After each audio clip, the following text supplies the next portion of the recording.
resilience is a multifactorial endeavor. If you just focus on people's personal qualities, you will be able to develop resilience to some extent, but probably not a huge amount.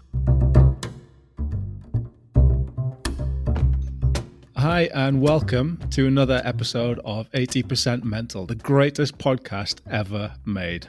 Maybe. I'm Dr. Pete Olushoga, and I'm joined as ever by Hugh Gilmore. Hugh, it's just occurred to me that it's been a while since we've actually said anything about us. So if people haven't listened to the trailer, or if they haven't listened to the intro episode, then they've no idea who we are. That's a good point, Pete. Who are you? Well, I would rather people just went and listened. I can't be bothered to do intro, so I'd rather people just went and listened to the trailer episode, to be honest. Okay, so fundamentally, we've got lazy hosts for the podcast. I don't think we're the greatest podcast on sports psychology. I think we might be the most resilient podcast on sports psychology because of the amount of technical difficulties we've had with a certain company that rhymes with Zencaster. But yeah, I think we're resilient. Pete, what do you think about that? Well, it's funny that you should mention resilience. It's almost like you knew in advance that that's what today's topic was going to be about. So we're going to get on with it, and we're going to introduce our guests. And as usual, we're starting with a question about a topic in sport and performance psych. And Hugh has teed that up nicely, because today's question is related to a topic that I think it's probably fair to say that it's become one of psychology's, well, probably sports psychology anyway, one of psychology's buzzwords over the last few years. So today we're asking, what's the big fuss about resilience? And to help us talk through all things resilience, we've managed to again snag a couple of fantastic guests. So first up, we've got Dr. Resilience himself. That's your new name, by the way. My worst superhero ever. We have Dr. Mustafa Sarkar, who is an associate professor of sport and performance psychology at Nottingham Trent University. His research focuses on individual, team, and organizational resilience in elite sport and other high-performance domains like business. Mustafa is also a chartered psychologist and works closely with teams and organizations on creating environments and cultures to develop resilience and ultimately enable sustained success and well-being. Mustafa, you've cornered the market, I suppose, a little bit with your research on resilience. We'll talk about that a bit later on, but what was it that drew you to that as a topic? Firstly, thanks, Pete and Hugh, for the invite and for the introduction. Really looking forward to the conversation. I guess there were two main factors that drove me into kind of studying resilience. Firstly, on a personal level, was an aspiring elite cricketer kind of growing up, and was technically and tactically really, really good at my sport, but really, really struggled psychologically. Just was really interested in terms of what enabled some athletes to perform under pressure and achieve optimal performances, whereas others like myself succumb to the demands and underperform. So I guess from a personal level, just really interested in that and for my own kind of sporting journey and experiences. And then from a research point of view, really interestingly, so I did my master's in 2010 and my PhD in 2000 or started my PhD in 2011. There hadn't been that much research on resilience in sport. So there'd been lots and lots of research in resilience in general psychology, particularly around how people react and respond to some really quite traumatic events, things like terrorism, natural disasters, serious illnesses. But in the context of sport and in the context of performance where individuals are not forced, so to speak, to react to traumatic events, but actively choose to put themselves in challenging situations. It was only, I think, 2008, from what I can remember, Gali and Vili 2008 was the first published research peer-reviewed paper on resilience in sport. So I think for me, it was a combination of those kind of two things, was the personal journey around my own sporting experiences, but also my academic journey and wanting to do a project where I felt I could offer a good contribution. Well, we are thrilled to have you and really looking forward to hearing your insights on the topic. So welcome to 80% Mental. Thank you, Pete. And joining us, I'm really, really pleased to be able to introduce Wendy Searle. Now, if you don't know who Wendy Searle is, in 2020, she became only the seventh woman in history to ski solo, unsupported, from Hercules Inlet to the geographic South Pole. She describes herself as ordinary, having an office job and 4 children. But Wendy, I'd argue that skiing over 700 miles to the South Pole entirely on your own is anything but ordinary. I followed the journey on Instagram. Wendy and I met shortly before she set off to the South Pole on that trip. I was inspired. Can you tell us just a little bit about what the trip was like? Thanks so much, Pete. Wow, what an intro. So, yeah, I set off on the 27th of November in 2019 and skied on my own with all my kit and equipment in a special sled called a pulk. And I spent all the time, 11, 12 hours a day, skiing uphill into wind. And that was my entire day, every single day for 42 days. And the actual journey for me started more like 5 years before that, because it took, I was somebody with no experience. I could barely ski.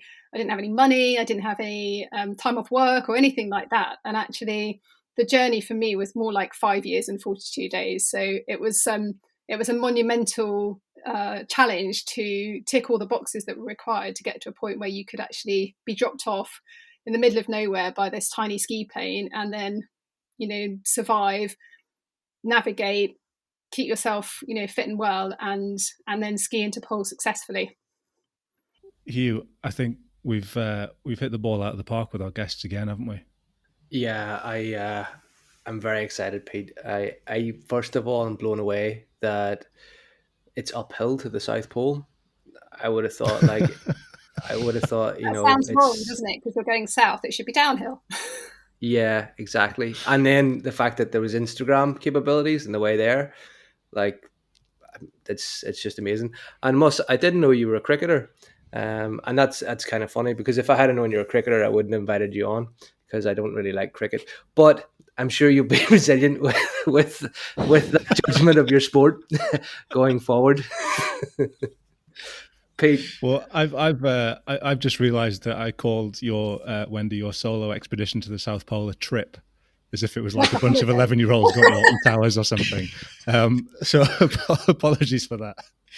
I'm really looking forward to hearing your thoughts on resilience as well from your perspective. So welcome to 80% Mental.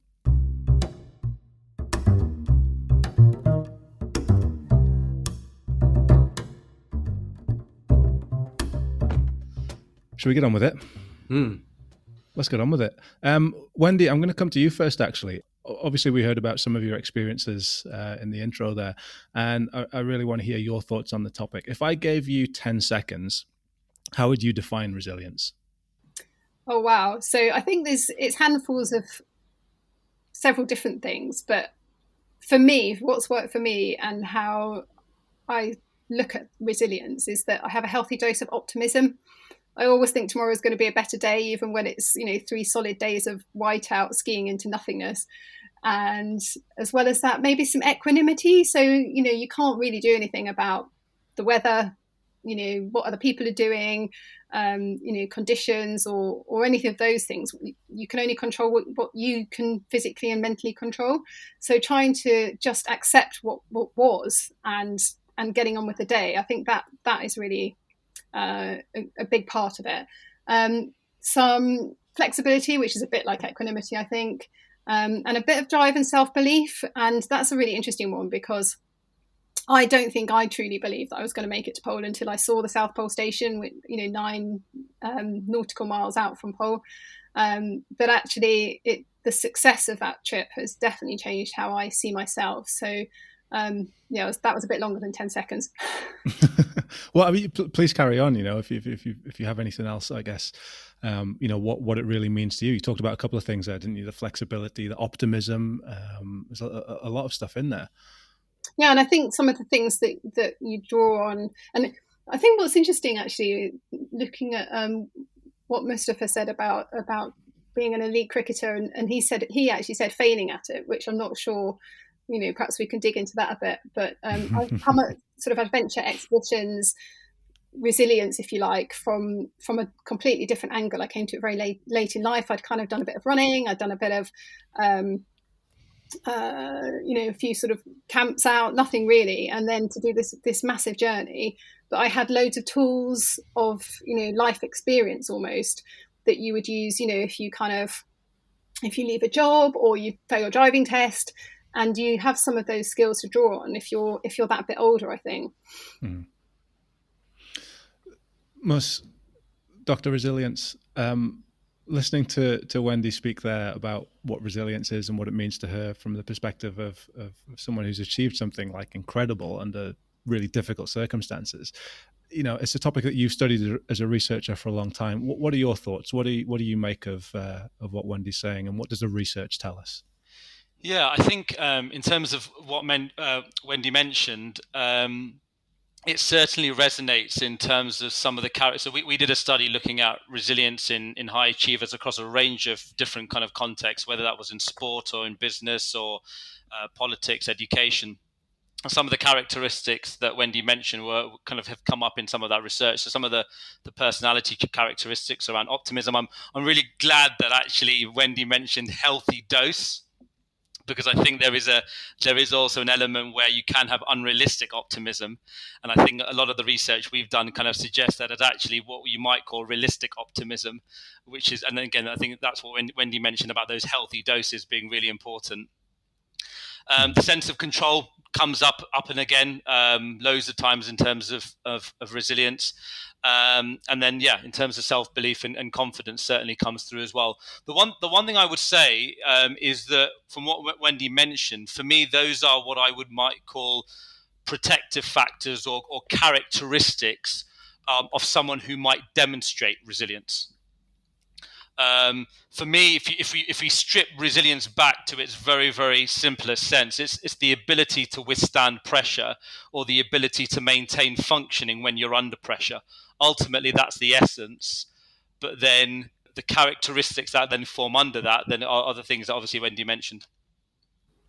I'm curious. The topic, the word there, equanimity, was mentioned, and I'd be keen to know what you make of that, as how that was played out for you, Wendy. But also, how does equanimity relate to your understanding of resilience?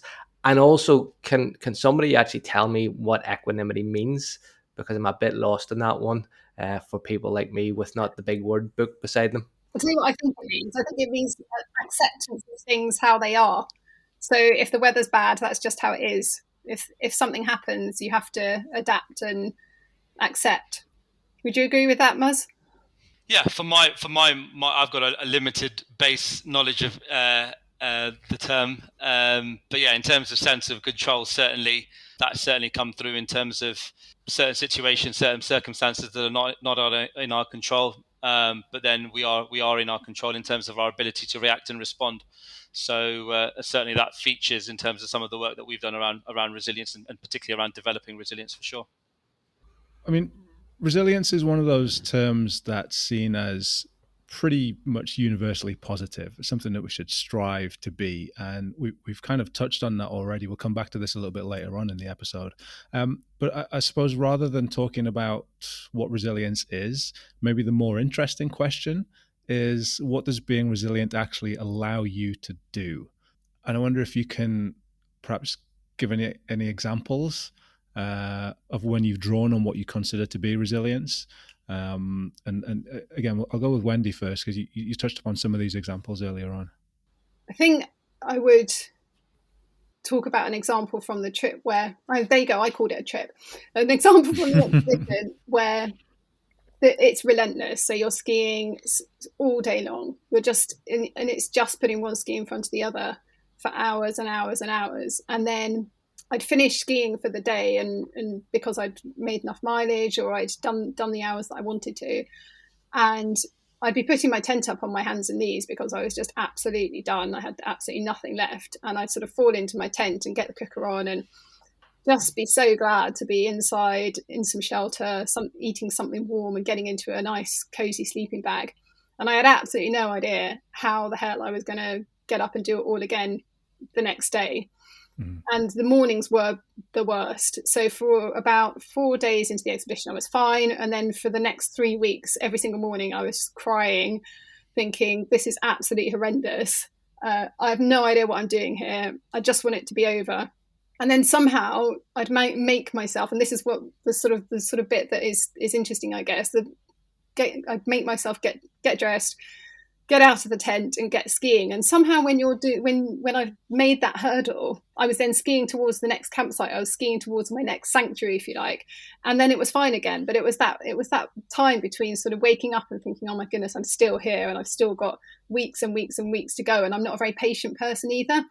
And what actually kind of drove me, I mean, I had never actually said to myself in so many words, I'm not going to call for help, but it would have been easy to just ring the logistics company and say, I've had enough, come and pick me up. But I'd said, in hindsight, I had it in my head that I was absolutely, unless there was a medical safety issue, I was not going to call for help. I was just going to have to, continue each day. And I wonder a little bit about the children thing, because having kids is really hard work. It's super relentless. You don't get a lot of sleep. And I think that gave me quite a lot to draw on of, you just got to keep going, because your job is to ski south, and you've just got to keep skiing south. And so, yeah, I think the life experience of all the sort of my cumulative life experience certainly helped with that. Yeah, I mean, I have one child, and that's hard enough. So I can't imagine what it's like with four. But I think it's really interesting what you were saying just then and a little bit earlier, that, it wasn't until you actually saw the South Pole that you really genuinely believed that you were going to get there. So it's almost like that every day, having to get up and kind of keep going, even though that sort of self-doubt is in your mind. And I guess resilience plays a kind of big part in that. Like, there was a lot of time when there was that voice in my head that said, who do you think you are trying to do this? What, you have no experience. You don't, you're not going to succeed, and that they just want to see you fail. And Muzz will probably have something to say about that, because I have no idea who they were. In fact, everybody I ever spoke to said, you're going to smash it. You're amazing. You're inspiring. And I didn't really believe any of those things. So it's like trying to counter always those negative thoughts that are in the back of your head that you're going to mess up. Must, do you want to take that? Yeah, I can take that. I'm not going to be able to top that in terms of an example, so I'm not even going to try with another example. But in terms of just trying to, I guess, interpret that, or just to touch upon that, I guess for me, you asked Pete about how does kind of resilience play out, and in terms of what Wendy's just mentioned there, for me, it's about how someone who might demonstrate resilience is able to manage their thoughts, feelings, and behaviors ultimately. And certainly for me, I make the point that for me, resilience is not about positive thinking. It's not just about being wishfully optimistic or just wishfully positive, but it's about the ability to look at a situation, reframe it. And again, even when you reframe it, it's not necessarily always in a positive light. And you are going to have self-doubts, as Wendy's just mentioned there herself.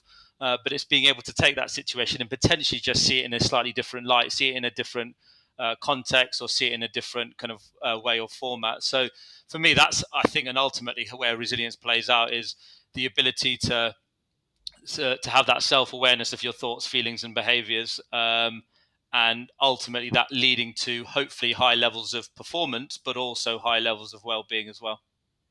So I'm curious, because you work across like multiple domains. So it's not just in sport. You said you do a lot of work in business. I believe, have you done stuff for the military as well? Is that right? I've drawn on some of the work in the military, but no, not directly in the military. But you worked across different contexts. And again, I wonder, like in a business context, for example, what does resilience, what's the end goal? If you're kind of teaching people how to develop resilience, what are you hoping that they'll be able to do as a result of kind of developing that? Yeah, I guess for me, and this is where we can get into some of the controversies, I guess, with resilience, is a lot of the time when we think about the end point, we think about the individual. We think about what can that individual achieve as a result of being more resilient. And in fact, at some stage, I want to touch upon the word resilient, because it's not a phrase that I'm massively keen on.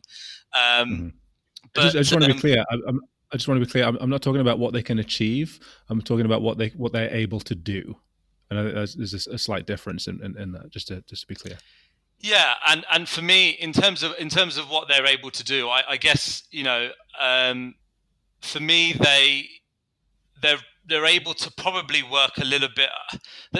There's a perception, I think, with the resilience is about working harder, working longer hours. In the context of business, for example, working harder, working longer hours. But actually, for me, resilience is about working a little bit smarter, and also recognizing that actually recovery plays a really, really crucial role when it comes to resilience. And that's, for me, one of the myths, I think, that's associated with resilience, that it's just about pushing harder, working harder, being more determined without kind of giving up. But actually, for me, resilience is also about recognizing that recovery plays a crucial role within that process. From a business point of view, people will say that, productivity, and I know this is a bit more about what someone can achieve, but it's about productivity. You would hope as well with that recovery aspect as well. If people take resilience seriously in terms of its truest sense of the word, they will also be able to have a better work-life harmony, I would argue, ultimately as well, in terms of that self-awareness. So, yeah, just a few ideas there. Hugh, what do you think of all of this? Because obviously you work with athletes as well. Is resilience something that you would deliberately work on, or is it like a byproduct of you teaching other skills and abilities? What do you make of all of this that you're hearing so far? So at this point in the episode, we encountered a couple of technical difficulties, and we don't actually have Hugh's answer to this question. But I imagine it was a good answer, because Hugh's good at answers. Can I just mention something that Hugh mentioned there about a resilient person? I'm going to put it out there to say there's no such thing as a resilient individual, because for me that suggests that resilience is a trait that you either have or you don't have. So you're either resilient or you're not resilient. And I would prefer to talk about degrees of resilience, where you might have higher or lower levels of resilience depending on context and depending on time. So how someone, if I use the example... So do you think that it's an innate level of resilience, or do you think you can learn to be more resilient? I think there are aspects where if we think about personality, and again we can have probably a whole discussion about whether or not personality is innate or whether or not it's developable or trained. But if for example, things like optimism, you mentioned optimism as a characteristic. If we consider that to be a trait or innate, then some would argue that there are aspects of resilience that are innate or trait based. But I would say fundamentally, we all have the capacity to develop resilience, and for me, then, as a result, resilience is something that can be trained, practiced, and developed over time. And the bit about the reason I'm really mindful of using the term resilient is because, for me, we know from a lot of the research that resilience is, I think Hugh used the word dynamic, a process that is context specific, so it can change from situation to situation. But also resilience is time dependent. So our resilience levels can increase or decrease over time. And the context example that I give is how someone reacts and responds, let's say, in their sport context or in their performance context, in competition, let's say, might be very, very different than how they react and respond to pressure in their personal life.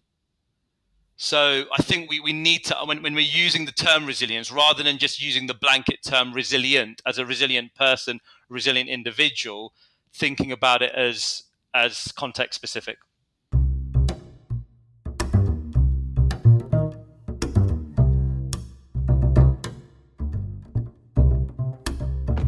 So we're here with Dr. Resilience himself, Dr. Mustafa Sarkar from Nottingham Trent University, and Wendy Searle, the seventh woman to ski solo unsupported to the South Pole. And we're talking about resilience. Now, Mus, my next question was, how do we become more resilient? But based on the answers that you've just given, based on what we've just been talking about, I want you to tell me how I should be asking that question. Yeah, really good question. For me, it's how do we what can we do to demonstrate resilience, or what can we do to develop resilience, in specific contexts at specific time points. But yeah, that's how I would talk about it, is how do we develop resilience, or how do we demonstrate resilience? Okay, I'm going to change the question. How do we develop resilience, or how do we demonstrate resilience at specific time? So can you answer that question? Imagine I've just asked you it. What kind of things can we do? What do you do as a psych when you're doing resilience workshops or kind of teaching about this sort of thing in order to help people develop their resilience? Yeah, so we've developed this framework around developing resilience based on the research that we've done, but also some of the more practical applied work that we've done with teams and organizations. I'm not suggesting that these are the only three avenues, but the three key areas that we focus on within our framework is developing people's personal qualities.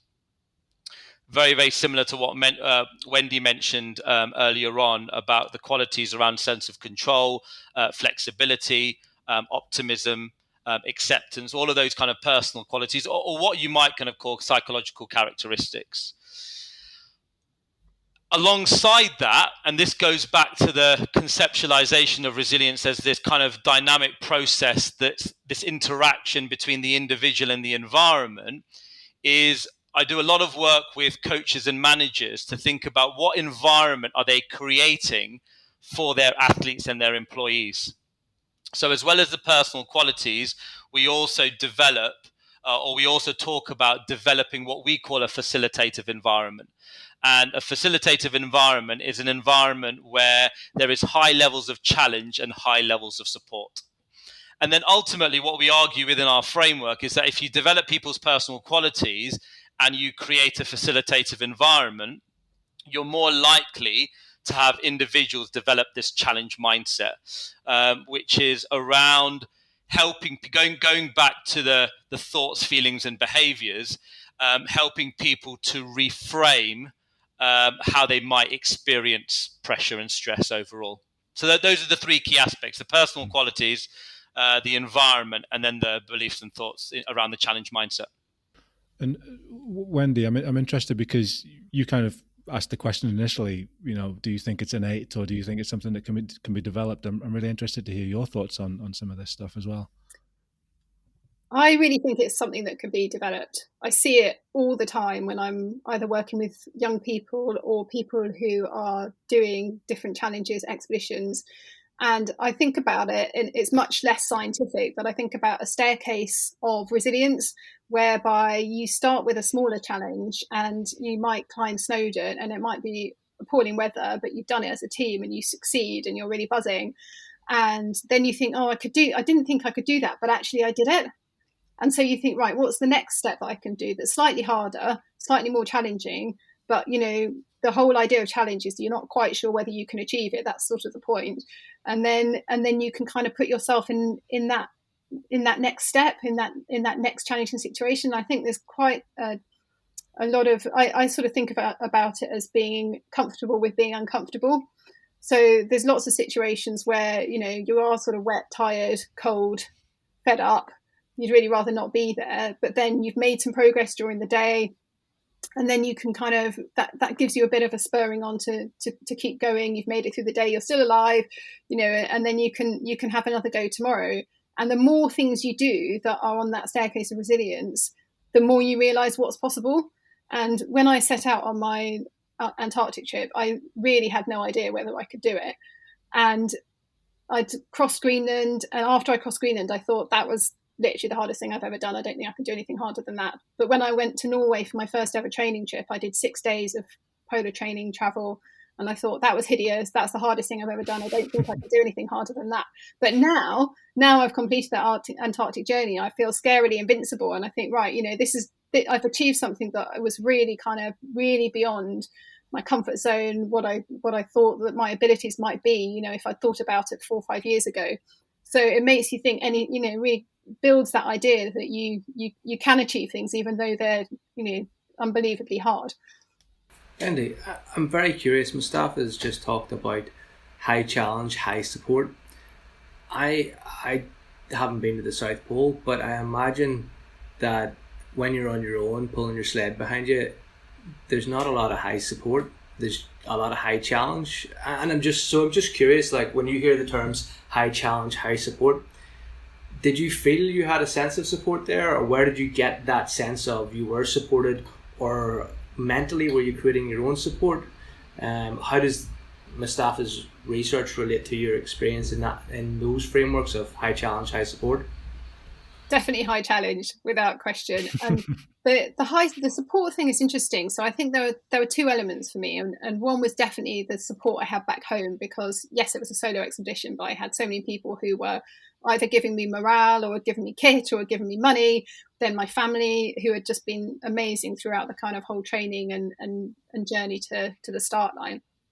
So I definitely held them in my mind when I was skiing along, thinking that I want them to be proud of what I'm doing. And I knew they were willing me on. I just knew that I had this massive support, everybody who was following it, and I had a bit of feedback from my exhibition manager at the end of every night. If there'd been a specific message that someone had sent, or text messages from my family. So I had it connected. I had my GPS connected to an app on my phone, so I'd get into the tent after my however many hours of skiing and my nice hot meal, and then I'd connect my devices, and the messages would start pinging away, and that was without doubt the best part of the day. And the kids would tell me what they've been doing with the day, and the results of the election and all the rest of that stuff. So that was a really vital part of my support, was those messages from home. But the self support, I think, was it's quite hard to kind of recall the exact feeling. It's like when someone, when you just had a big meal, what it's like to feel hungry. But there was, I definitely had the same kind of mantras going through my head, saying, you can do this, you can achieve this, at least do one more day, at least do one more hour, and kind of tricking myself into it all the time. So I'd be saying things like, well, if when you get into the tent tonight, you can have that crystallized ginger that you really wanted, and I had these 3 tubes of Pringles, and it was so far below what the number I should have bought, and so I ended up having this 1 tube of Pringles for the last 2 weeks maybe, and I was rationing myself to 2 Pringles a night, and believe me, that is hard. It's probably the hardest bit of the whole trip. Once you pop, you can stop. The advertising is false advertising. I literally can't not have Pringles in the house now, because there's some kind of link between that and feeling safe and comfortable. But I had these 2 Pringles every night that I just so look forward to, and I think you made it through another day. And I also had on the inside of my tent, like in prison, people do a tally with 4 dashes and a gate across it to mark off the days. And one day really does feel quite a lot like another. And the only way I could tell what day it was because I'd written it on each of my food bags of freeze-dried food. But every night when I got into the tent, I drew a heart to represent the day that had passed, in a sort of effort to trick myself into thinking how that I was absolutely loving it, that this was a really enjoyable experience. And then I had messages all on the inside of my tent as well, some of which were from friends and family, and some of which were from myself. So the friends and family ones were all quite, you're amazing, we believe in you. One of my friends, Polly, said, choose your attitude, which I thought was really good. But my ones were a lot more like, your pulp gets lighter every day, stop crying, start skiing. So I was a lot harder on myself, I think, than most, than everybody else was. But I had all these tips and tricks and almost little, not quite superstitions, but routines that I had to do, which made, at 2 o'clock I'd mark the day by having a fruit pastel, and I'd made, and so I kind of just sort of existed through the day with these different markers, and then collapse into the tent at night thinking you've made it through another day, so you're one day closer. But the distance, I think you have to have monastic patience, which I just don't. So the number of days I was out there was what really was the hardest thing mentally. I think just building on Wendy, I don't know if you would agree with my interpretation here, but one of the things I talk about in terms of resilience and support is it's not necessarily about the support itself that's important, but it's about someone's perception of that support. So, recognizing that you have got people around you to potentially, to be available for you rather than actually getting the support itself. And that goes back to then how we might then perceive or how we might view pressure or stressful situations. So, yeah, I just, as Wendy was talking, that it just reminded me of that for me, it's not necessarily about the support itself, but it's about how people might perceive support available to them. And it's interesting that I didn't actually mention any of the practical support, because there were multi-layers of safety support with, sat phones and trackers and all of those kind of things. But actually, that wasn't part of my answer at all. So that wasn't how I felt. That wasn't how I viewed the idea of support. Well, I think it's really interesting how the layers of support that you had were fruit pastels and Pringles and messages on the inside your tent, and those things formed small incremental changes and demarcated each step of success. Every 2 Pringles was a little bit closer to the next 2 Pringles. I think from a support point of view, the idea that your friend wrote you can choose your attitude, that probably aligns very much so, I imagine, with REBT and what Mus maybe is going to bring to the table as well from the perception side of things. You've already mentioned that. What are your thoughts on that, Mus, about you can choose your attitude? Because as we've already seen, you treat yourself harshly, but you are treated well by others when you're being supported. There seems to be a bit of a difference between how we treat ourselves and how we're treated by others in difficult situations. Any insights there? Yeah, it's interesting in terms of how our own expectations and the expectations of others, and often we are actually our own harshest critic in comparison to maybe how others view us. I'm probably not as familiar with REBT here as yourself. I'm probably taking a bit more of a or certainly some of the resilience stuff that we've done is probably taken a bit more of a CBT approach to it, rather than actually drilling down at the specifics of certain beliefs. But I do think it's interesting what Wendy was saying, that certainly in terms of our own thoughts and our beliefs are often a lot more harsh and exaggerated potentially than maybe the beliefs of others. Yeah, I'm fascinated by, Wendy, you've just given us a whole load of things that you did on that expedition, stop calling it trip, on that expedition that kind of got you through it. And, Mus, you talked earlier about some of the things that you might do when you're working with businesses or with athletes. What can parents do? Is it something that you would work on specifically? Wendy, you mentioned, you have 4 children. Is resilience something that you would actively help them to build? And if so, what kind of things would you do? And Mus, kind of same question to you, I guess. When you're working with, what can coaches do to help their athletes develop resilience? Wendy, I'll come to you first. I'm probably guilty of helping my children a bit too much. I don't know, they might not agree with you. But for example, well, this is an interesting, my daughter wants to be an archaeologist, so she went off to get some work experience, and she was staying in a tent. And it was a really wet summer a couple of years ago. And I rang her and she said, "Oh yes, I'm in a bed and breakfast now."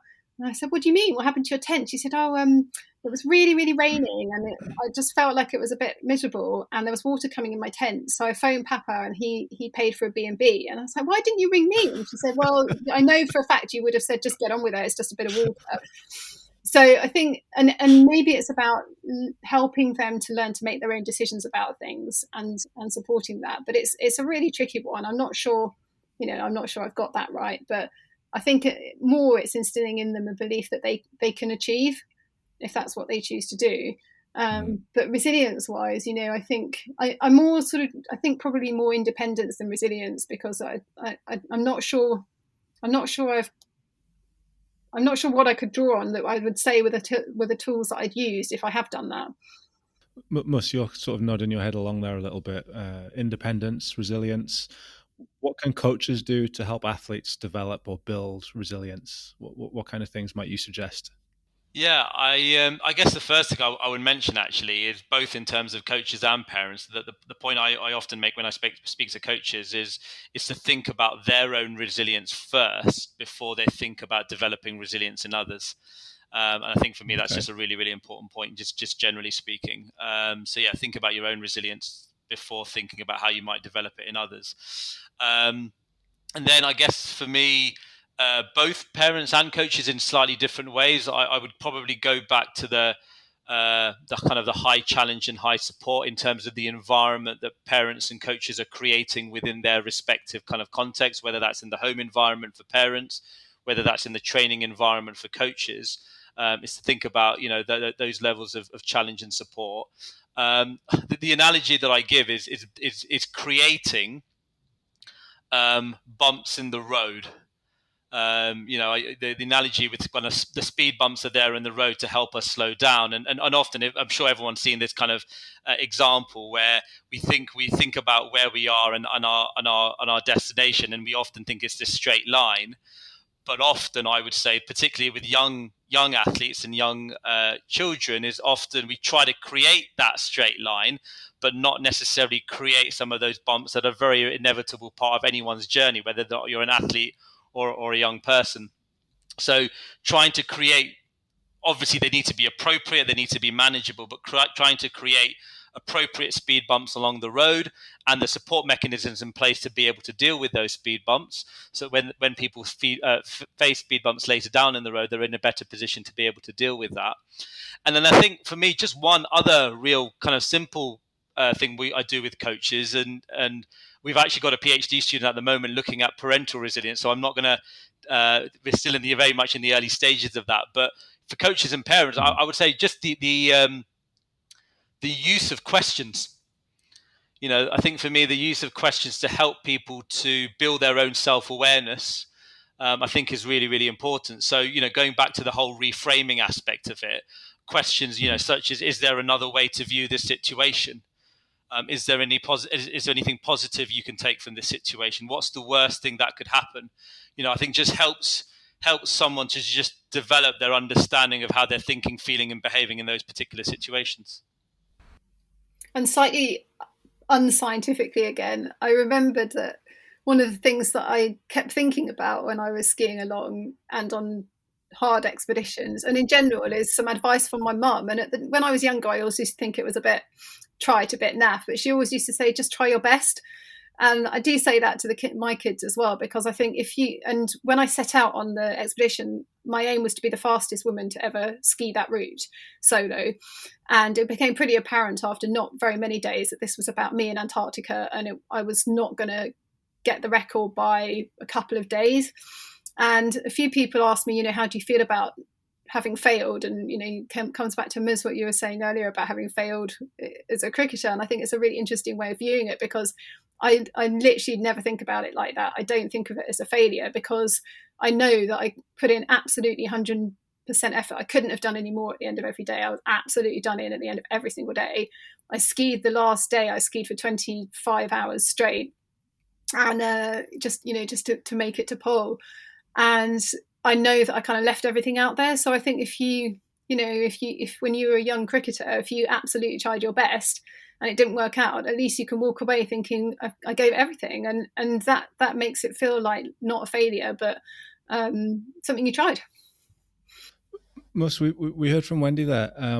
A question for you, as an academic, as a researcher, what's worked for you personally?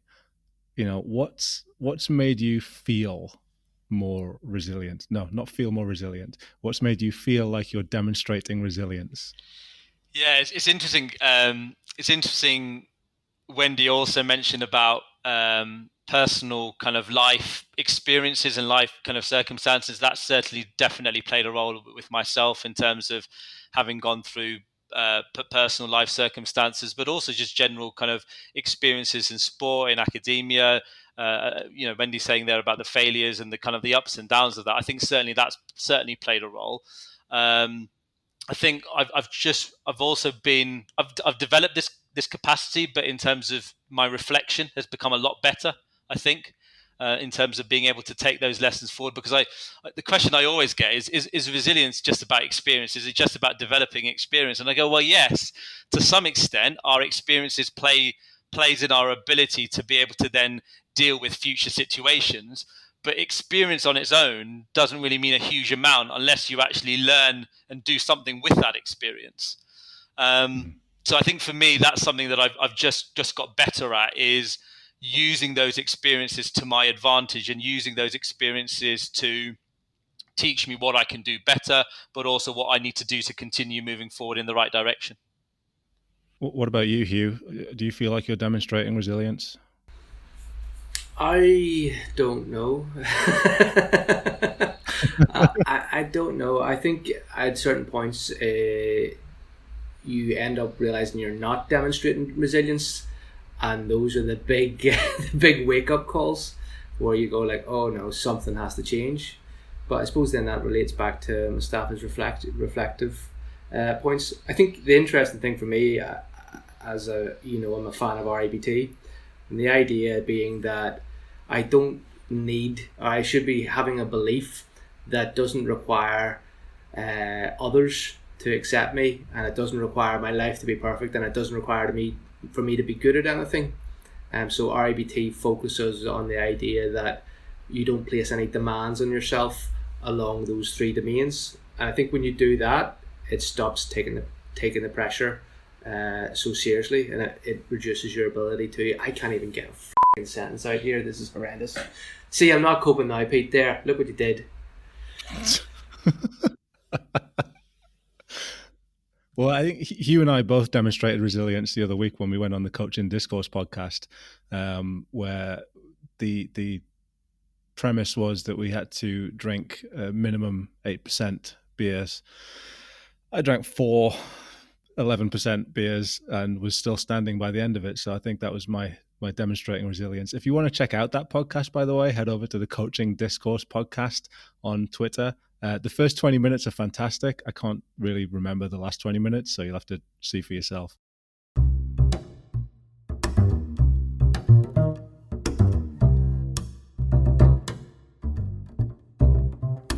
I was interested in something that you were talking about a little bit earlier on. You were saying it's not just about experience, it's what you do with that experience, right? And my question was, does it last? Is it something that, once you've demonstrated resilience, you've got your resilience badge, you've unlocked that achievement, so now you're resilient? I think I know the answer to this question because you said it already, but is it more like a battery that constantly needs recharging? What do you think of that?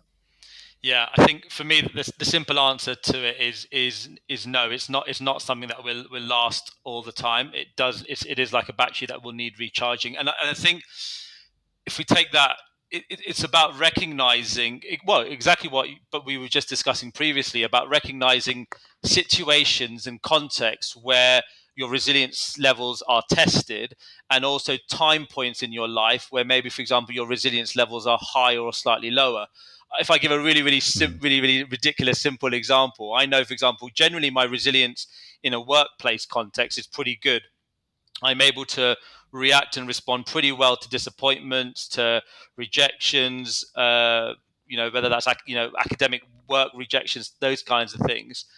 But when it comes to something like DIY, I'm absolutely rubbish. Like it's unbelievable how I'm able to deal with disappointment in one context, but to transfer it to another context is so difficult. So I guess, simple answer is no. It does need charging, and it needs a recognition. I think the other thing is it needs a recognition of how you can transfer it from one context to another context. I'd be just really interested. We're doing a project with a PhD student of mine, actually, Wendy, with David Harrison, who is looking at resilience in relation to extreme environments and people performing in expeditions. And one thing that he's looking at is people who have come back from expeditions to then see in their personal life or in their work life, how is that those aspects of resilience then been transferred.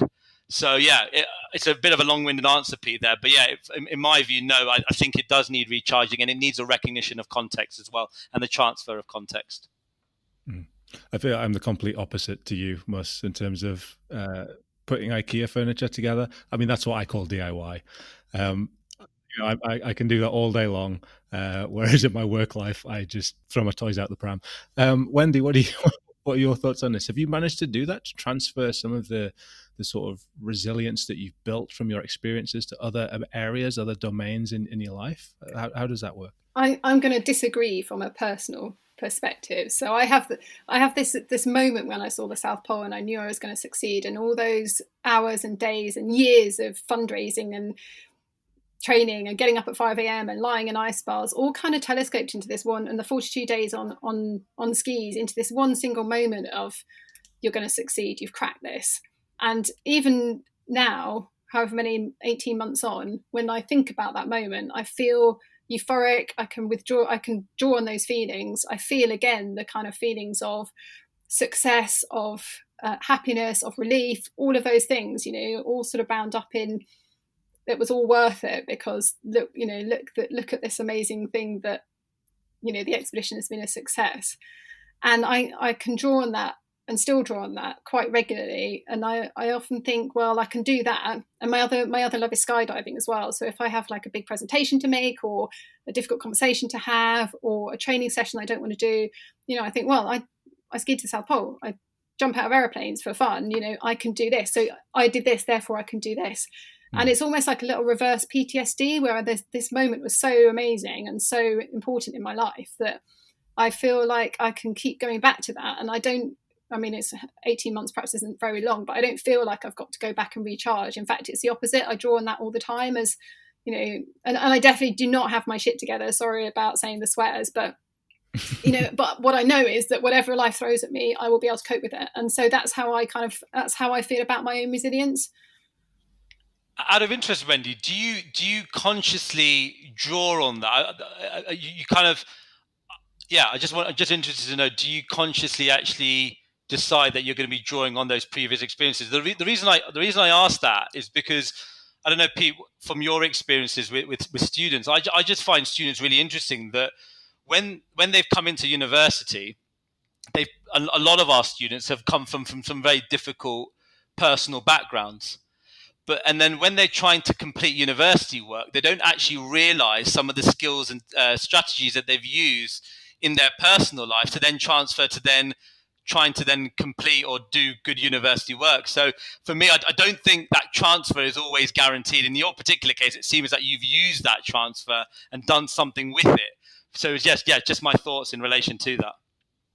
Yeah, I think I do consciously draw on it sometimes. If it's a particularly difficult thing, I took up mountain biking during lockdown, and it's been an adventure of it in and of itself. And I've had a few crashes and things. But before I do a jump that I don't, everything in your brain is telling you don't do that. This is a terrible idea. But I kind of talk myself into it by saying, look at what you've done. If you can't just do this little jump, you can definitely do anything you decide that you can do. And and we talked before about how you kind of come to this resilience, and I really want to check my privilege there, because I am a white reasonably middle class middle-aged cis woman with access to networks that I've built myself, but the wherewithal to build those networks, to get funding and access the right kind of training and everything. But nevertheless, it's definitely not been an easy journey. It's definitely been challenging, something that I had to put something into every single day for years on end. So I think that it's something that I would definitely draw on. So one of the interesting concepts that I've seen is the idea of motivation porn or inspiration porn. And apparently this is rife within education systems, whereby there's a picture of somebody who's disadvantaged or disabled with a phrase beside it: the only disability is a bad attitude, or what's your excuse? The point being that people use this idea of someone else has achieved, therefore you can achieve. And it's actually, it's not a great thing for the disabled community. And I work within Paralympic sport, and this is one of the things that is a real problem. I'm curious, like, the idea of resilience needs nuance, and how can people promote resilience and maintain the idea of having nuance within that if they're a practitioner must? When do we overdo it, or when do we seek to have too much resilience? Yeah, it's an interesting one here. I guess for me, it's the difficulty, as you said, to make sure that resilience is evidence-based, but at the same time making sure that it's something that people can understand and people can actually use and practice in a practical way. I guess for me, one thing that I do a lot in a lot of the resilience training workshops, webinars that I tend to do is a really important bit at the start where you talk about firstly what resilience is in a real practical sense, but drawn on obviously some evidence-based and academic literature. But the other aspect that I try to do alongside that is also talk about what resilience is not. And for me, though, putting those two things together for me are really important. And then I then try to get people to then think about examples or behaviors or things that you would then potentially see that might indicate whether or not someone is demonstrating resilience or not, and use that kind of conversation to then move the discussion in that sense. So the one example that I often give is, if, for example, you were to see someone crying in the dressing room. Now, some people might say that within crying in a dressing room, actually, that's probably an illustration of someone not demonstrating, very high levels of resilience. And then the conversation goes, well, I've mentioned in some of my bit at the start to say, actually, resilience is not about showing no emotion. It's not about suppressing that emotion. It's actually taking the time to actually understand, accept, and process that emotion. So I think for me, it's, using situations and illustrations with some of that really good evidence based around what resilience is not, and then to have that open and honest conversation. And for me, that's the most important starting point with all of this is that open and honest conversation about what do we mean by the term, what don't we mean, and what are we looking to see. And I think, Pete, you asked this question: what are we ultimately looking for people to do as a result? And for me, it seems to be a good starting point in terms of all of that. Wendy, you've obviously been, I suppose, as you mentioned, crying throughout the journey in your trip, and you experienced a lot of strong emotions. Was there any points where you thought maybe you were being too tough on yourself and, overdoing it? What are your views there? I probably am my own worst critic, but that's what drives me on. That's what gets me out of the tent in the morning. Things like, come on, there are other people that are much worse off. You chose to do this. The conditions aren't that bad. And in a kind of Pollyanna-ish sort of way, I always managed to find something about the situation that was good, regardless of how bad it was. So even when I was, it was uphill, it was into wind, it was complete whiteout. So you literally can't see anything beyond the end of your skis. So you're relying totally on your compass bearing, which is on a chest mount. So you're looking down, and I had these goggles that like continually fogged up. So I had this tiny little gap in my goggles that I was sort of craning my neck down to see the compass bearing. And I was like skiing along for 11 hours like that. And actually I was thinking, well, at least the surface is firm, at least I'm not sinking into the snow with my pog. And it's almost like I had to keep those things going as a bit of a mantra, those positive messages to myself to say, come on, get a grip. And that's actually much more effective when I'm talking to myself than, oh, you've had a really tough day, that must have been really hard. I would never say that to myself, rightly or wrongly. Just Hugh, in terms of the point that you were mentioning about too much resilience, I'd be just really interested to know Wendy's thoughts on this. So for me, one of the dangers, I know we're going to talk about some of the dark sides of resilience in terms of later on potentially, but for me, one of the issues when maybe too much resilience is a bit of an issue is, for example, people then may overly persist when actually the goal is genuinely going to be unattainable. And the example I had in mind, and Wendy, correct me if I'm wrong here, but you hear stories of, for example, people are kind of trying to summit Mount Everest to the extent that they're actually climbing over dead bodies. Now, does that then become really quite dark in the sense that you're trying to persist when you know that the goal is just not going to be attainable? It was just a comment that you mentioned there about too much resilience and potential dangers of that. Sure. Well, I mean, we'll talk about that now, seeing as we're on it. We did talk about it a little bit earlier, the idea that there's this dark side to resilience. And the sports psych world in particular is proliferated with things like resilience and grit and toughness. And we've talked about this on the podcast before. Is there we've kind of just said, but is there a dark side to that? Is there, that idea of too much resilience? Mus, can you kind of carry on explaining what you were saying a little bit before? Yeah, I guess for me, there are two aspects of the dark side of the resilience. I think for me, one aspect of the dark side is when we talk about resilience, we put a lot of emphasis on the individual to do something about their resilience. So for me, there is a dark aspect of that. There is an element of victim blaming there. So whether or not you're working in a university, in a workplace, and we're telling our employees to be more resilient, we're then to some extent ignoring the negative conditions that are being created within that particular workplace. I know there's been a great commentary by David Oliver in the British Medical Journal about the NHS. We're saying doctors and nurses to be more resilient, but we're not recognizing the fact, according to David Oliver, and this was pre-COVID, about the fact that the NHS is understaffed, underfunded, etc. So I think for me that's one element of resilience that we've just got to be really careful about, that it's not just about the individual. It's also about thinking about the environmental and cultural conditions. But going back to the point I made previously about the dark side and too much, it was just a point to make about whether or not too much resilience puts us in a position where we then become overly persistent in unattainable goals. And I guess the example I was giving then would be just great to get Wendy's thoughts in terms of expeditions and people summiting Mount Everest, having to, in some cases, climb over dead bodies. And again, I don't know if that's just where I've heard it from, or if that's actually a genuine thing.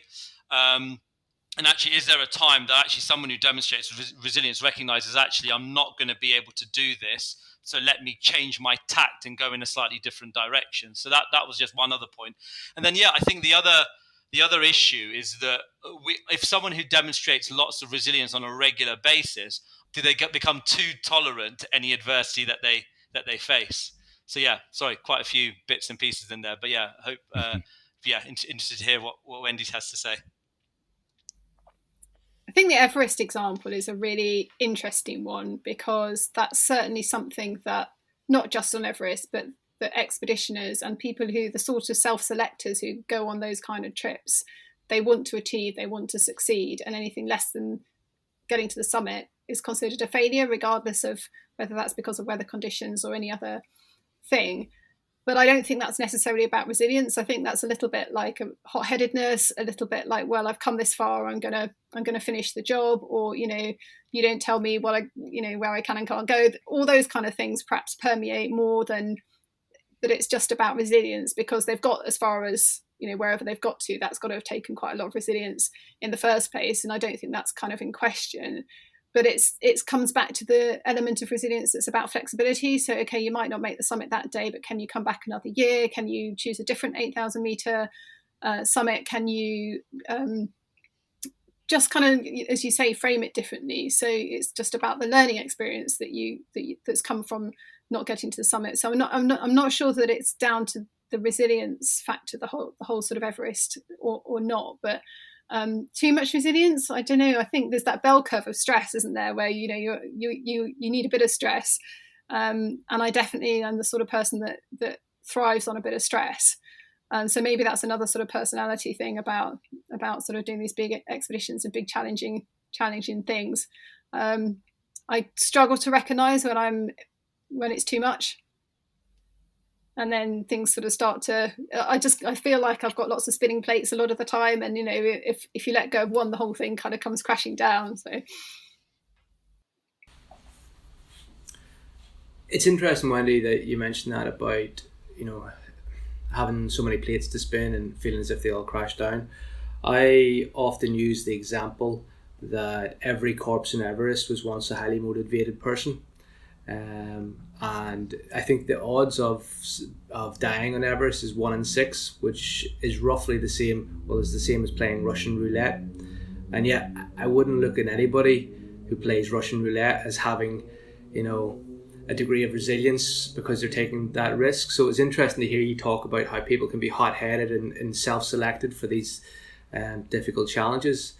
There must be, some idea about when is it acceptable to quit? When is it acceptable to make the call of, actually, do you know what? These plates have been spinning for a while and I need to set some of them down and I need to actually practice some self-care.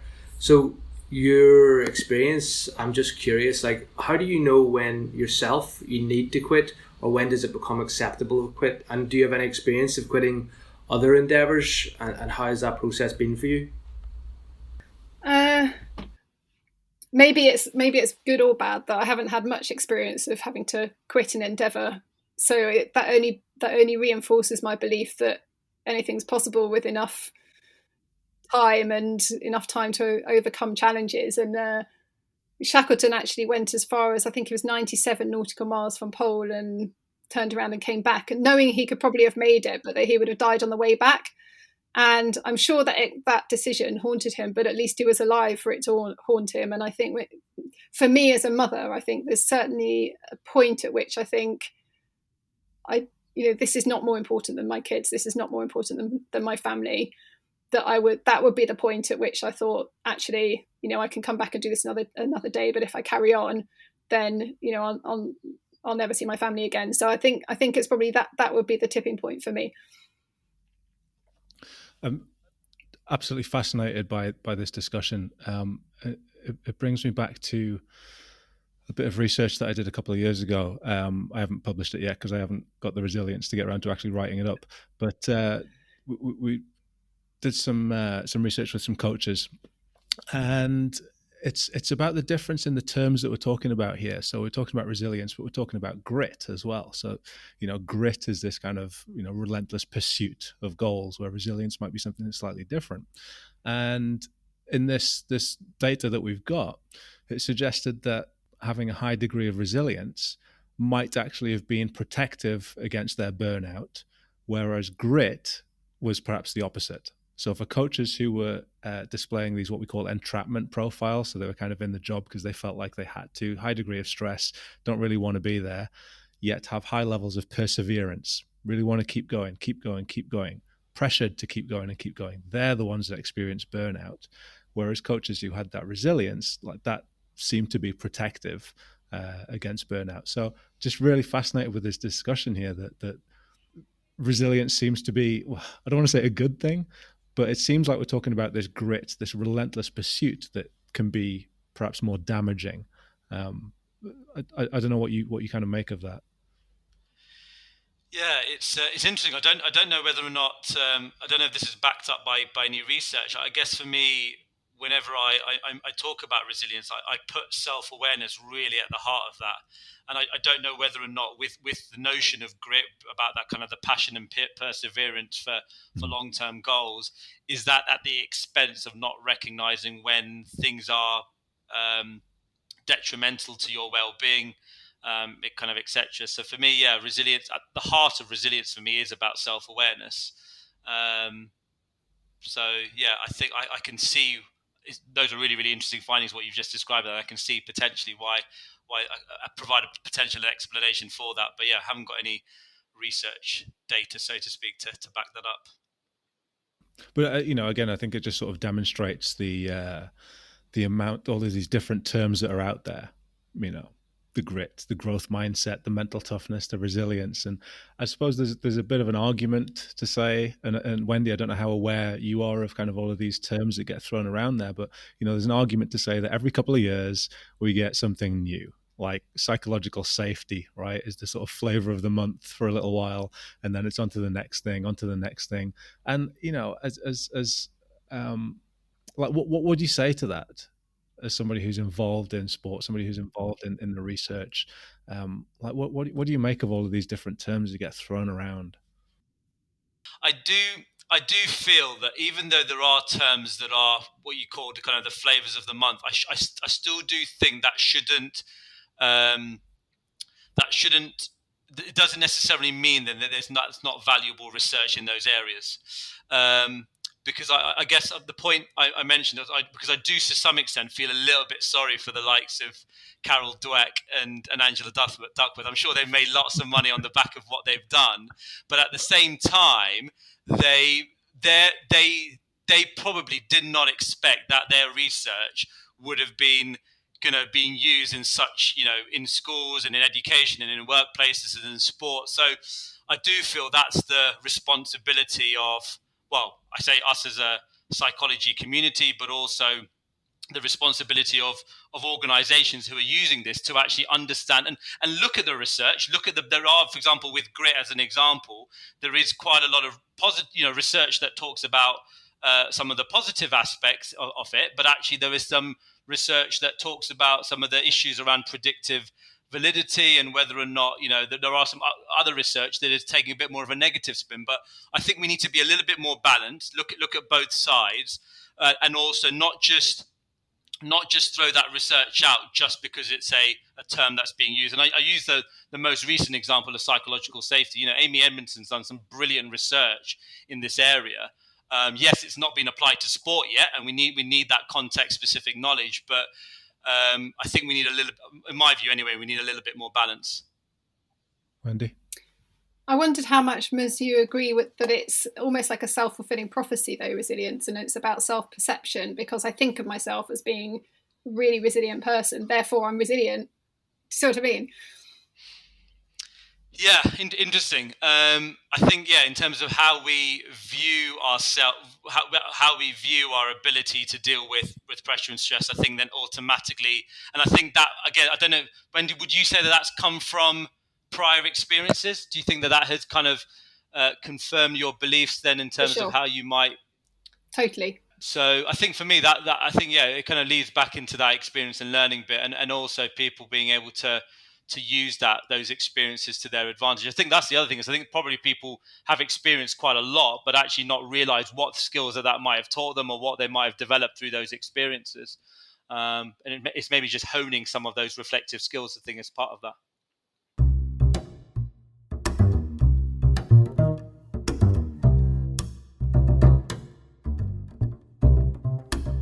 So you're listening to 80% Mental, the greatest podcast in the entire universe. We're here with Wendy Searle and Dr. Mustafa Sarkar, and we're talking about all things resilience. If you're enjoying what you're listening to so far, please don't forget to subscribe. You can do that at our website, 80percentmental.com, or you can follow us on Twitter at EPM Podcast. We're on Instagram as well, at 80% Mental, all words.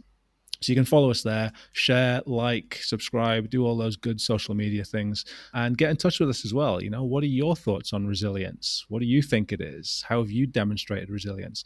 Let us know what you think about what you're hearing from Wendy and Mus, because it's been a fantastic episode so far. Mus, I want to come to you with another question now, because I know that a lot of trainee sports psychs, a lot of MSc students listen to the podcast as well. So actually probably a good time to give a shout out to the MSc students, because I know that a few of our colleagues have recommended the podcast, so thank you to them. And big shout out to any of the MSc sport and exercise psychology or psychology students who are listening. But this is a question for them, really, and I want to ask you, what's the difference between resilience and, let's say, stress-related growth, for example? Because, I look at the models and the flow charts and I see a lot of the same types of concepts with some different labels attached. How do we make sure as students, as researchers, that we're differentiating between concepts which are sometimes actually pretty similar? Yeah, really good question, Pete. And actually, we, with colleagues, Dr. Dan Brown and Dr. Karen Howells, we actually wrote a book chapter specifically around untangling the concepts of growth, resilience, and thriving. And the title of the book chapter is actually Growth, Resilience, and Thriving, Makes a sense. Jangle Fallacy. Within the book chapter, we talked about three key areas, I guess, in terms of some of the similarities and differences between growth and resilience. And the three key areas were related to the necessity, so to speak, to experience adversity. Because according to conceptualizations of resilience and growth, some sort of stressor or adversity needs to be present for someone to then be able to be shown to be demonstrating with resilience, whereas with thriving, adversity may or may not be present. The second area was specifically around some of the processes and mechanisms that might underpin resilience, growth, and thriving. So I think we've talked about this from a resilience point of view. One of the key kind of underpinning mechanisms is around challenge appraisal, or what we've kind of now labeled kind of the challenge mindset. With growth, what's really interesting with growth is that because of the fact that often with growth there is a necessity in terms of the experience of some sort of adverse or traumatic event, a lot of the mechanisms relate to people's shattering of their beliefs, their schemas, their values, and their identity. So that process of those shattered beliefs, values, and identity is a really, really key aspect of the growth process. Whereas for resilience, that's often not so much the case. And then lastly, it relates to the level of functioning. So normally with resilience, and we've talked about this earlier on, is resilience is about the ability to maintain functioning when you're under pressure. Whereas with growth, it might actually lead the adversity or the potentially traumatic event might actually lead to higher levels of functioning. In various different kind of formats, whether that's a greater appreciation for life, a recognition of new possibilities, or enhanced sense of relationships, as a couple of examples. So for me, Pete, those are the three kind of key areas in terms of similarities and differences. The necessity for a stressor or an adversity to be a prerequisite, so to speak. The processes and mechanisms that underlie resilience and growth, and then the differences in terms of the levels of functioning. You kind of use the terms adversity and traumatic experience there, and I know there's been a fairly heated discussion on the use of the word trauma on Twitter a few months back. But talk to me about that, because I think a lot of people think when we talk about this idea of adversity, we are talking about really traumatic events. But that's not necessarily the case, is it? No, I guess in terms of growth, actually, there are different terminology depending on the different, I guess, kind of initiating event or circumstance. So what we've argued in some of our work is that if you're talking about a stressor, a day-to-day, and again, often when we're talking about stressors, it could range from something that's relatively mundane day-to-day to something that's obviously very, very extreme. But when we're using the term stressor, and probably on the slightly kind of lower end of the severity continuum, we would probably argue talking about using the term stress-related growth. However, when we're talking about adversity, again, there was a specific term in relation to growth, which is around adversarial growth, growth following adversity. Whereas I think what we've got to be really careful about is then when we're using the term trauma, and there's obviously, very, very, diagnostic statistical manuals, really, really kind of clinical term, what that trauma is. We need to be then making sure that we're referring to post-traumatic growth. So growth following trauma, because again, the mechanisms and the processes that underlie these different aspects of growth, depending on the type of event that is experienced, whether it's a stressor, an adversity, or trauma, will then necessitate using those different terms, because I think the issue is researchers are using terms interchangeably. So I think it's just getting it really clear as to if we're talking about a stressor, preferably using the term stress-related growth. If we're talking about adversity, we're talking about adversarial growth. If we're talking about trauma, the correct terminology there would be post-traumatic growth. Mus, I really appreciate that answer, and I think that will be really useful for a lot of the students who are listening, because those things can be tricky to kind of differentiate between, and like you say, people use them interchangeably. So yeah, really appreciate you kind of disentangling all of that for us. Hugh, what are you making of kind of what Mus is saying there? I want to draw people's attention, first of all, to a paper that Mus wrote called Developing Individual and Team Resilience in Elite Sport, Research to Practice 2020. And it's a cracking paper. It's a paper I would recommend for our people who are studying sports psych, or also coaches. And I've sent it to coaches because it contains a proliferation of just useful terms and strategies and tips and tactics about applied practice. And it's kind of like a jumping off point for people. At the same time, though, like when I read it, I kind of thought, yeah, it's got some RABT in here because it talked about the ABCs. It also had a really interesting concept known as VUCA, volatility, uncertainty, complexity, and ambiguity, which is a byproduct of military warfare, which sits under the domain of complexity theory and systems theory. And I'm just kind of curious, and is resilience becoming like a catch-all term for psychology? Because when I read that paper, I thought like none of this is resilience. It's all things that might contribute to resilience. So yeah, I was just kind of thinking, what's your opinions on that? Like, is resilience as a construct getting too broad? Is it a massive, massive thing? And also, you're a researcher in that, and I'm curious, like, do you have visions of creating direction within the research for the future? Like, what does the next 10 years look like in terms of your research within resilience? Yeah, I think one thing I want to mention is that when it comes to resilience, and I think you made a really interesting point about what resilience is, but then also what contributes towards resilience. And I think we talked about this at the start when Wendy also mentioned some of those characteristics, which I would then say is that's the kind of the makeup aspect of it, but it doesn't actually define what actually resilience is. And then similarly, like you had said, I don't think anyone has really claimed to say that some of the principles that we've discussed within some of our frameworks around resilience are new ideas, so to speak. I guess the way that it is new is that what we're saying is that how are some of these principles or how are some of these concepts specific in relation to an individual's ability or a team's ability to react and respond to pressure.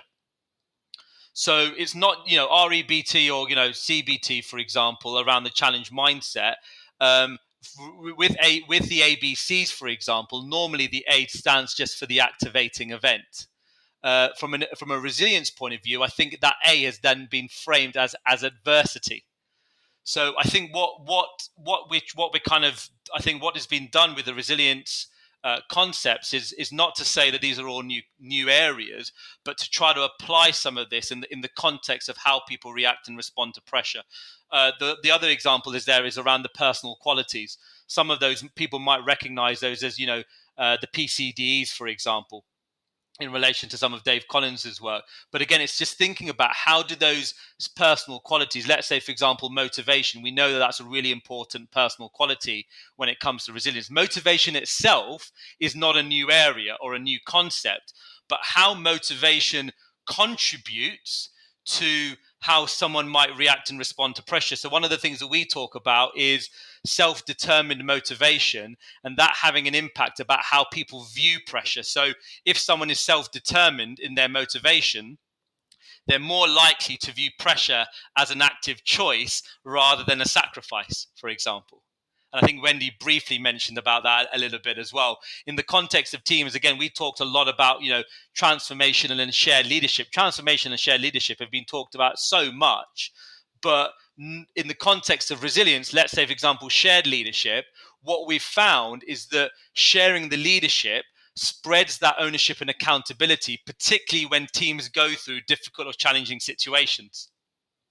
So it's the role that these characteristics or concepts play in the context of how people react and respond to pressure. Because if we go back to the fundamental of what resilience is, it's the ability to withstand pressure, the ability to maintain functioning when you're under pressure. So that's probably, and I guess the last aspect in relation to the catch-all nature is, yes, resilience is, and I think this is really important, resilience is a multifactorial endeavor. So if you just focus on people's personal qualities, you will be able to develop resilience to some extent, but probably not a huge amount. If you just develop on REBT or the challenge mindset stuff, again, you'll get another layer. If you focus on the environment, you get another aspect, but you want to be focusing on those collectively, I guess, to get the most comprehensive way of developing resilience, I would say. So for me, that's hopefully addressed the catch-all question. Yeah, so to do a good job, a sports psych to make somebody resilient needs to focus on everything from personal qualities right up to team dynamics and systems and how they operate with, and the mindset of each individual. It's a It collective. depends on what level you're focusing on. If you're focusing on the individual level, I think there are certain things that you might prioritize. If you're focusing on the team and organizational level, there'll be obviously other aspects. And I guess I've heard this being talked about before as well, that certainly when it comes to resilience and taking that kind of comprehensive approach, you're only as strong as your weakest link, I would say, in relation to that, all of these links add up to one another. And actually, if you break one of those links, you might not necessarily then develop resilience comprehensively. So it's just, I would say that not at all arguing that any of these things are new, but it's thinking about how they can be useful in terms of someone's role in reacting and responding to pressure. Cool. So what about the research? Where's that going for you over the next 10 years?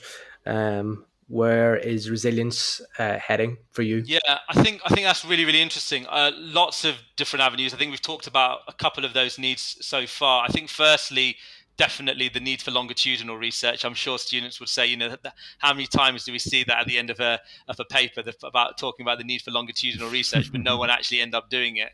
Certainly, if we're talking about resilience as something that's dynamic, something that's contextual, something that can change over time, but we're only investigating resilience at one time point, we're not really doing resilience justice, if we're being completely honest.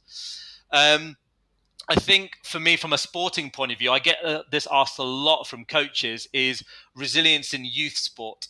A lot of the data or research that I'm extrapolating downwards, I don't know, what is it downwards? It's not extrapolating, is it? It's the other way.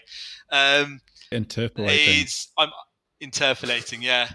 We're using adult data to then potentially make some conclusions based on what we should be doing with 13, 14, 15-year-olds. But we're doing that wrongly. I'm doing that, but we're doing that wrongly. So we just need far more research at the youth level to understand how resilience can be developed, let's say all the way from age 10 all the way up until the 18. I think the youth aspect of it is something that's really not been explored at all whatsoever.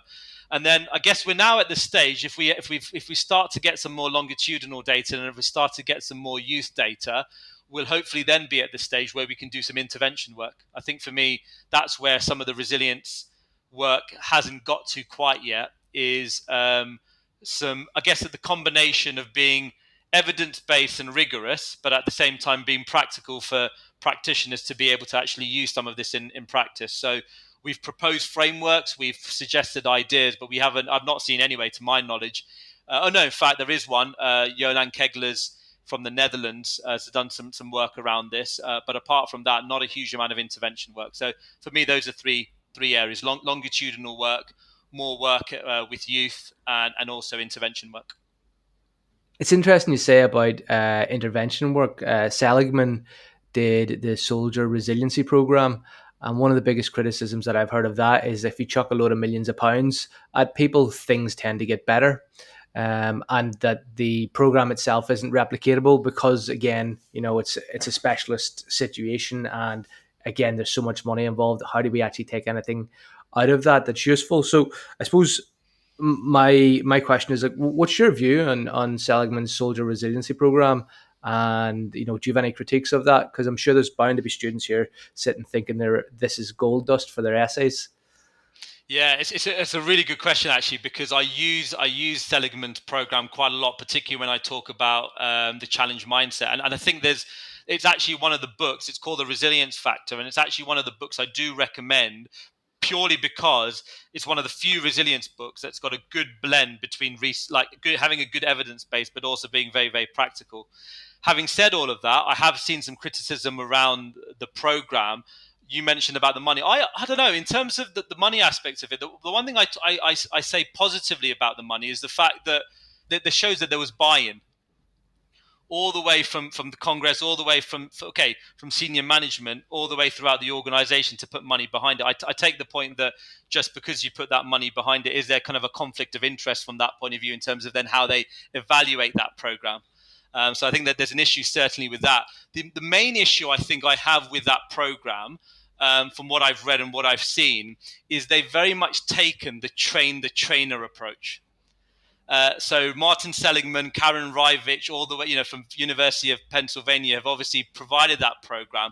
But then I think my understanding is that then soldiers and senior people within the US Army, then there's a train the trainer type approach, and I think there's some issues associated with that in terms of the level of sophistication that can be done when you take that approach. Potentially the competence to be able to do that training as a trainer kind of thing. So for me, that would be my main aspect of it. Is, as you said, the replicability, the objectivity in terms of evaluation, but also in terms of the train the trainer idea, and is that the best way to train people to develop the program? Yeah, I can imagine having a command and control style structure where you create a process and procedural approach and hand that into a complex situation where you're dealing with people's thoughts and emotions doesn't really last after the fifth iteration of train the trainer. It's bound to fall to pieces a little bit. Thanks very much, Mus. I didn't mean to get in so pointy there, but you definitely stood your ground and answered some great questions for us. That's wonderful.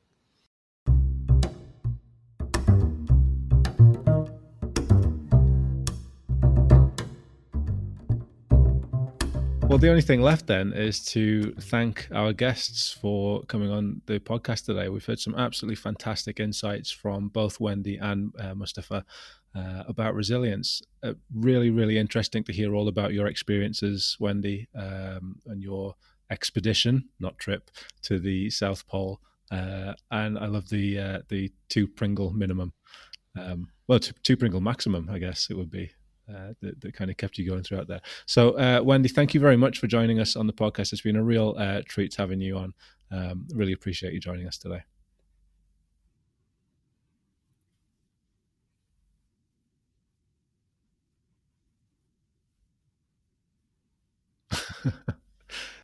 Thank you so much for having me on the podcast. I learned a whole lot of stuff, maybe about myself, maybe about sports psychology, a little bit about DIY as well. So thank you.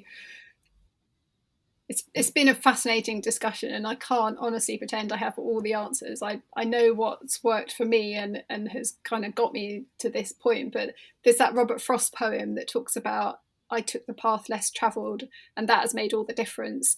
And choosing to do the thing that is more challenging, even though you know it's going to be harder, that it's going to be more difficult, that it's going to be more uncomfortable. Thank you. And is a way that you can. If you want to follow Wendy on Instagram, we'll put your details in the description for the episode and your website as well, which is, remind us of your website.